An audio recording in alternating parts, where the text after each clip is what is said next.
ሰላም ጤና ይስጥልን ክቡራንና ውድ አድማጭ ተከታታዮቻችን፣ አሁን በተሰሙና መደመጥ ባለባቸው ከሀገር ውስጥና ከውጭ ሰበርና ልዩ ልዩ መረጃዎችን ይዘን ቀርበናል። እንደተለመደው ሁላችሁም ቪዲዮውን ላይክ አድርጋችሁ እስከ ዜናችን ፍጻሜ ድረስ አብራችሁ እንድትቆዩ በአክብሮት እየጋበዝን ለዛሬ ያዝናቸውን ከሀገር ውስጥና ከውጭ ዋና ዋና መረጃዎችን በማስተዋወቅ እንጀምራለን። እንዲሁም ለዚህ ታላቅ የዩቲዩብ ቻናል አዲስ የሆናችሁ ደግሞ ሁላችሁም ዩቲዩብ ቻናሉን ሰብስክራይብ አድርጋችሁ የደውል ምልክቷን በመጫን ኦል የምትለውን ያብሩ። በትግራይ ክልል የጥሬ ገንዘብ እጥረት እጅግ በመባባሱ ምክንያት ማህበረሰቡ ጥሬ ገንዘብ ለማግኘት ተጨማሪ የኮሚሽን ክፍያ በመክፈል ገንዘብ ለመመንዘር መገደዱ ተገለጸ። የትግራይ ክልል አስተዳደር ምክትል ፕሬዝዳንትና የህወሓት አመራር አቶ አማኑኤል አሰፋ በአማራ ክልል በሚገኙ የኦርቶዶክስ ተዋሕዶ ቤተክርስቲያን ገዳማት ላይ ተፈጽሟል ስለተባለው የድሮን ጥቃት በማህበራዊ ሚዲያ ገጻቸው ባሰፈሩት ጠንከር ያለ አስተያየት መንግስት ሆን ብሎን የፈጸመው እዛ አካባቢ ምንም አይነት ፋኖ የለም በማለት ጠንከር ያለና እጅግ ያልተጠበቀ መልእክትን አስተላለፈው። በተጨማሪ መረጃም ፋኖችን አገኘን ብለው ነው ድሮን የጣሉብን፣ ፋኖች ግን የሉም በማለት የገዳሙ አስተዳዳሪ አባ ኤልያስ ተሻገር ለጣቢያችን ተናገሩ።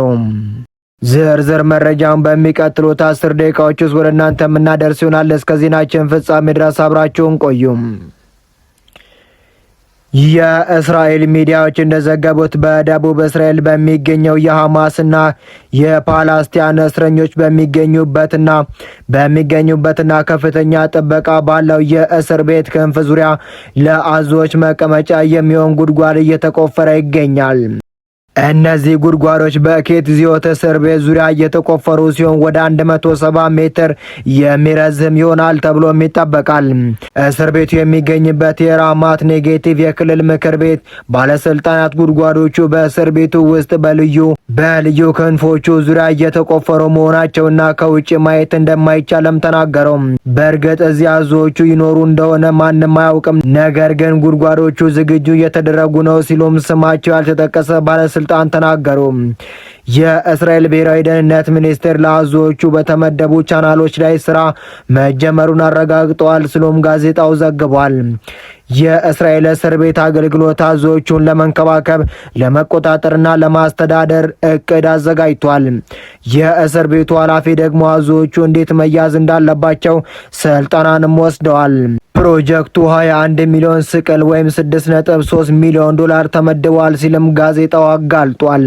በትግራይ ክልል የጥሬ ገንዘብ እጥረት እጅግ በመባባሱ ምክንያት ማህበረሰቡ ጥሬ ገንዘብ ለማግኘት ተጨማሪ የኮሚሽን ክፍያ በመክፈል ገንዘብ ለመመንዘር መገደሉ ተገለጸ። ዋዜማ ራዲዮ ባወጣው ዘገባ መሰረት ለችግሩ መባባስ ባንኮች በክልሉ ያላቸውን ጥሬ ገንዘብ ወደ አዲስ አበባ ማዛወራቸውን በዋነኝነት እንደ ምክንያትም ጠቅሷል። እንደ ዘገባው ገለጻ በክልሉ በሚገኙ የተለያዩ ባንኮች ቅርንጫፎች ውስጥ በቂ የጥሬ ገንዘብ ክምችቶች ባለመኖሩ ደንበኞች በሂሳባቸው ውስጥ ያለውን ገንዘብ አውጥተው መጠቀም ባለመቻላቸው ከፍተኛ እንግልት እየገጠማቸው ይገኛል። ይህ የጥሬ ገንዘብ እጥረትን ተከትሎ በክልሉ መደበኛ ያልሆኑ የገንዘብ እንቅስቃሴ የተስፋፋ ሲሆን ግለሰቦቹና ደላሎች በባንክ ሂሳብ የዲጂታል ገንዘብ የተቀበሉትን ያህል ጥሬ ገንዘብ ሲሰጡ የተወሰነ የኮሚሽን ፐርሰንት በማስቀረት እንደሆነም ታውቋል። የዘርፉ ባለሙያዎች እንደሚሉት በክልሉ ያለውን የገንዘብ ዝውውርና የባንክ አገልግሎት ወደ መደበኛ ሁኔታ ለመመለስ እንዲሁም የማህበረሰቡን እንግልት ለማቃለል የኢትዮጵያ ብሔራዊ ባንክና የሚመለከታቸው አካላት አስቸኳይ የጥሬ ገንዘብ አቅርቦትና የማስተካከያ እርምጃዎች ሊወሰዱ እንደሚገባም አሳሰቡም። የትግራይ ክልል አስተዳደር ምክትል ፕሬዝዳንትና የህወሓት አመራር አቶ አማኑኤል አሰፋ በአማራ ክልል በሚገኙ የኦርቶዶክስ ተዋሕዶ ቤተክርስቲያን ገዳማት ላይ ተፈጽሟል ስለተባለው የድሮን ጥቃት በማህበራዊ ሚዲያ ገጻቸው ባሰፈሩት ጠንከር ያለ አስተያየትን ሰጥተዋል።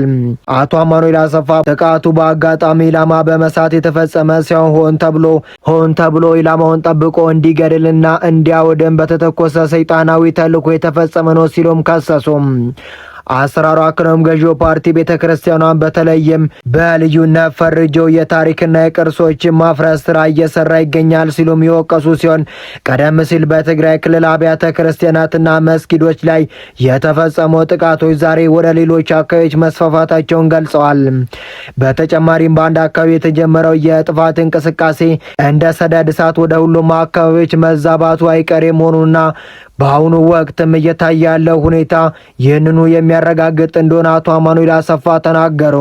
በአማራ ክልል ደቡብ ወሎ ዞን ቦረና ወረዳ በአባይ ወንዝ ዳርቻ በሚገኘው የአባይ ገዳም አስቀጤ አቡነ አረጋዊ ቅድስት አርሴማ አንድነት ገዳም በሐምሌ 15 ቀን 2018 ዓ.ም በተፈጸመው የድሮን ጥቃት 2 መነኮሳት ሕይወታቸውን ሲያጡ 14 መነኮሳት በተለያዩ ደረጃ መጎዳታቸውን የገዳሙ አስተዳዳሪና የወረዳው ቤተ ክህነት ኃላፊዎች ገለጹ።